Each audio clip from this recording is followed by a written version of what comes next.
জুলাই আন্দোলন, যেটা নাকি আজ থেকে 11 মাস আগে সফল হয়েছিল 2024-এর 5ই আগস্টের মাধ্যমে। এই আন্দোলনের একজন গুরুত্বপূর্ণ ব্যক্তি হচ্ছেন মিস্টার ফরহাদ মাঝার। মিস্টার ফরহাদ মাঝারকে সে সময় নানা ঘটনায় খুবই সক্রিয় এবং প্রকাশ্যে দেখা গেছে, এবং অনেকে এমনও বলা বলি করেছেন এই মাহফুজ আলম অথবা এই যে ছাত্ররা, এদের তাত্ত্বিক গুরু ছিলেন এই ফরহাদ মাঝার। এমন কথা আমরা বিভিন্ন সময় উচ্চারিত হতে শুনেছি এবং দেখেছিও ওনার বেশ জোরালো ভূমিকা। ফরহাদ মাঝার সাহেব তারপর কি হলো? কেউ কেউ ভেবেছিলেন উনি হয়তো উপদেষ্টা হবেন, আরও অনেকে কথা ভেবেছিলেন, সলিমুল্লাহ খানের কথাও কেউ কেউ ভেবেছিলেন, কিন্তু শেষ পর্যন্ত দেখা গেল ফরহাদ মাঝার সাহেব উপদেষ্টা হননি, বাট ওনার স্ত্রী ফরিদা আক্তার উনি উপদেষ্টা হয়েছেন। তো এটুকু বোঝা গেল যে সরকারে ওনার একজন নিজের লোক থাকলো, কারণ একই ঘরের লোক, তো ওনার লোক এখন থাকলো। এবং এটাও ভাবা হয়েছিল যে ফরহাদ মাঝার সাহেব হয়তো সার্বক্ষণিকভাবে তাত্ত্বিকভাবে ওনাকে চিন্তক হিসেবে অভিহিত করা হয়, উনি হয়তো এই সরকারকে নানাভাবে ইন্টেলেকচুয়ালি সাপোর্ট দিয়ে যাবেন, দিয়েছেনও, বেশ দিয়েছেন। কিন্তু ওনার ভাবনা চিন্তা নিয়ে কিন্তু এখন ইদানিং নানা ধরনের কথা বলা হচ্ছে।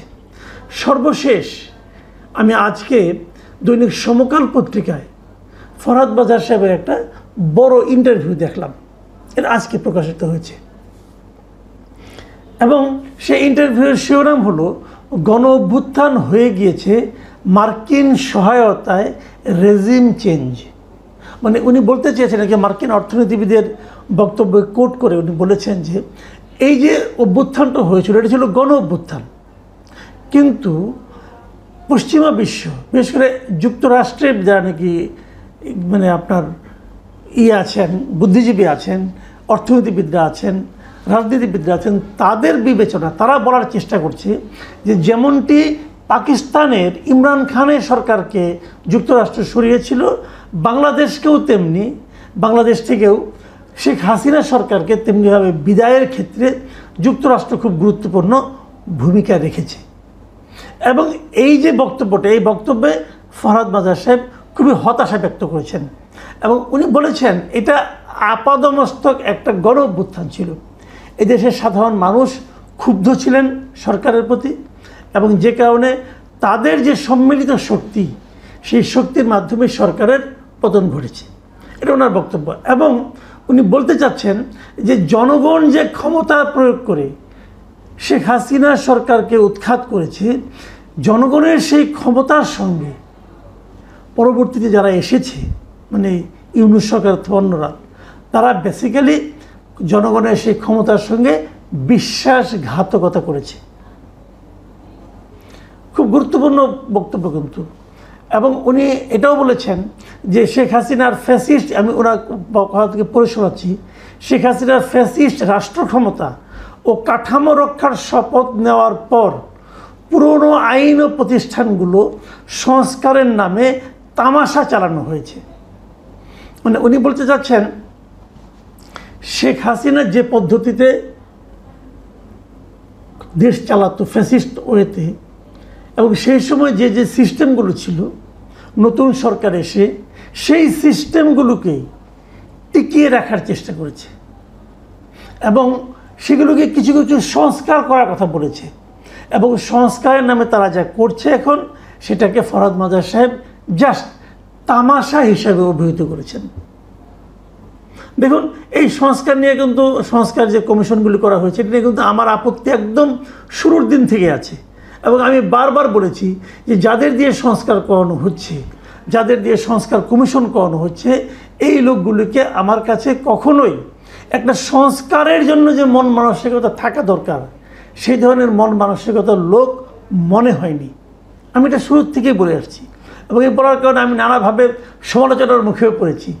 এখন ফরহাদ মাঝার কি বলছেন শুনুন, ফরহাদ মাঝারের কথা কোট আনকোট শুনুন।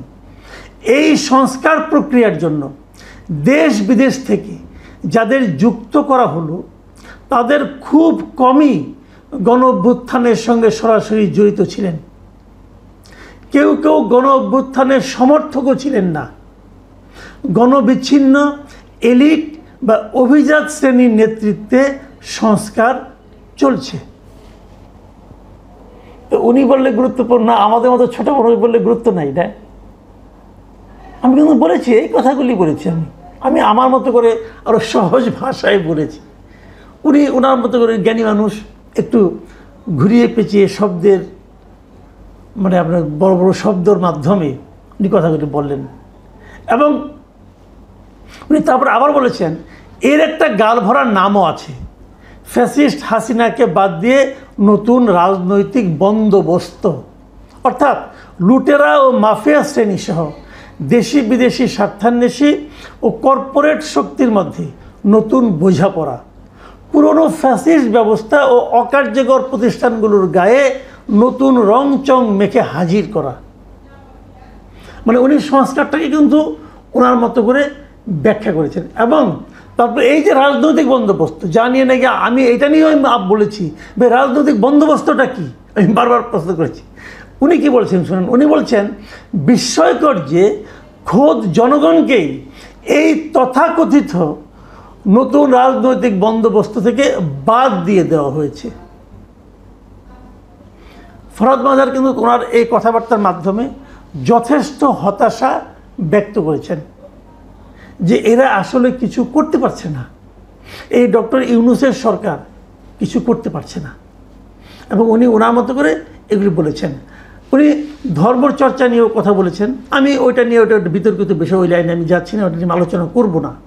আমি আলোচনা করব যে বিষয়টা নিয়ে, সেটা হলো নির্বাচন নিয়ে।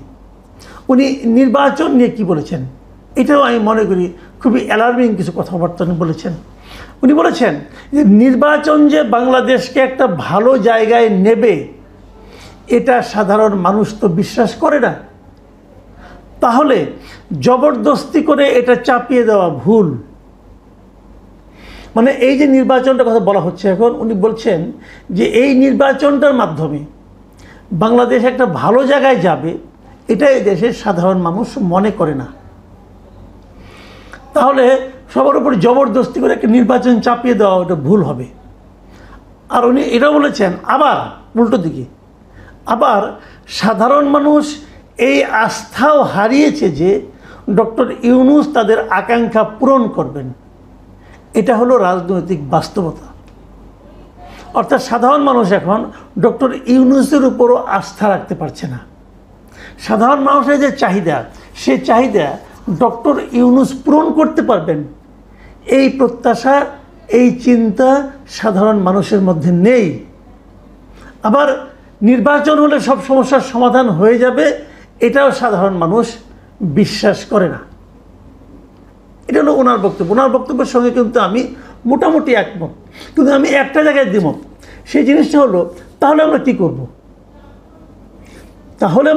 নির্বাচন আমাদের সমাধান দিবে না, ডক্টর ইউনূস আমাদের সমাধান করতে পারবে না, তাহলে আমরা কি করব?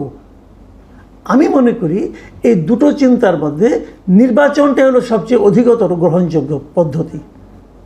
এই কারণে যে নির্বাচনে হয়তো আমাদের অনেক সমস্যার সমাধান হবে না, কিন্তু একটা কাজ তো হবে, জনগণের যে শক্তিটা, জনগণ যে তার ভোটাধিকারের মাধ্যমে একজন লোককে ক্ষমতায় বসাতে পারে, আবার ক্ষমতা থেকে নামিয়ে ফেলতে পারে, এই শক্তিটা কিন্তু গত 15 বছর ধরে আমরা একরকম ভুলতে বসেছি। সেই জায়গা থেকে আমরা বেরিয়ে আসতে পারবো। জনগণ আবার আত্মবিশ্বাসী হয়ে উঠবে।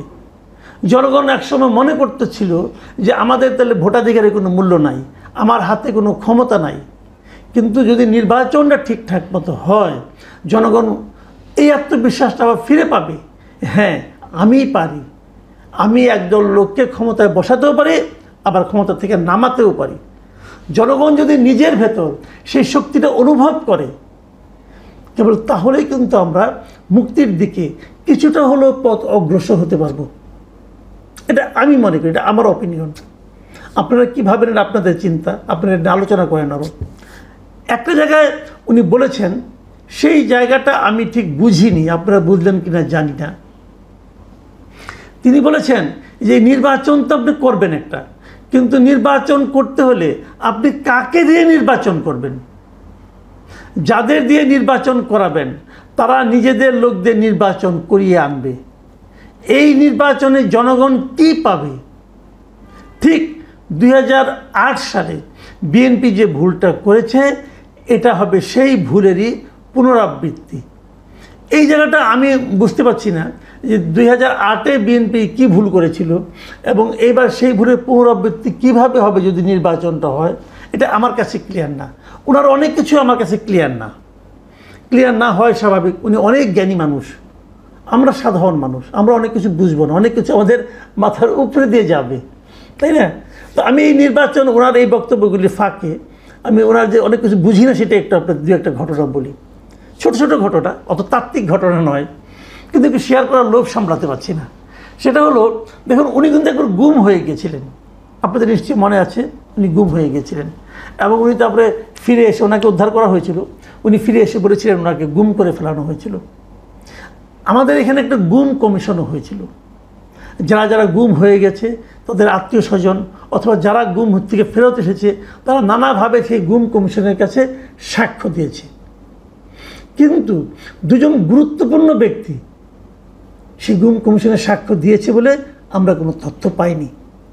তাদের মধ্যে একজন হলেন মিস্টার ফরহাদ বাজার, যার স্ত্রী একজন উপদেষ্টা, মানে একজন উপদেষ্টার স্বামী উনি গুম কমিশনে সাক্ষ্য দিয়েছিলেন বলে কোনো তথ্য আমার কাছে নেই, আমাদের কাছে নেই। আরেকজন হচ্ছেন আরেকজন নারী উপদেষ্টার স্বামী, সৈয়দা রিজওয়ানা হাসানের হাজব্যান্ড, উনিও গুম হয়ে গিয়েছিলেন। ওনাকেও একদিন দুদিন পরে পাওয়া গিয়েছিল, উনিও সাক্ষ্য দিয়েছেন, এমন কোনো তথ্য আমাদের কাছে নেই।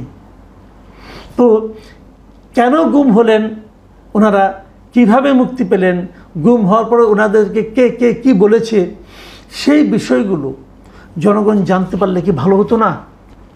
নাকি এগুলি নাটক ছিল? এই প্রশ্নটা কিন্তু থেকে যায়। যদিও ওনার এই ইন্টারভিউয়ের সঙ্গে আমার এই কথাটা প্রাসঙ্গিক নয়, কিন্তু যেহেতু নামগুলি এলো এই জন্য আমি একবার উচ্চারণ করলাম। কারণ আমরা যে লোকটাকে শ্রদ্ধা করি, যে লোকটাকে শ্রদ্ধা করতে চাই, যার কথা আমরা বিশ্বাস করতে চাই, যার কথা আমাদের মধ্যে নতুন চিন্তার জন্ম দেয়, সেই লোকগুলোর ব্যক্তিগত জীবনযাপনও আমাদের কাছে ট্রান্সপারেন্ট হলে আমাদের ভাবতে সুবিধা হয়। আমরা অস্পষ্ট মানুষের অস্পষ্ট বক্তব্য নিয়ে আলোড়িত হতে চাই না।